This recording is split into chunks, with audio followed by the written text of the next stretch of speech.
This is wild and organic Hawthorn berry tincture. It's a vegan, alcohol-free liquid, and it tastes naturally sweet since it's glycerin-based with no added sugar. So the company actually sent me this product so I can check out and share my honest thoughts. Before using it, it's a good idea to shake the bottle a little bit to mix it. You can take it directly or mix it into water, tea, juice, or smoothies.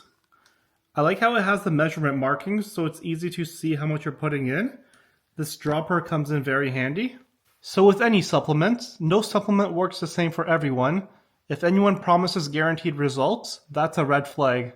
Everyone's body is different, so the only way to know if something works for you is to try it yourself.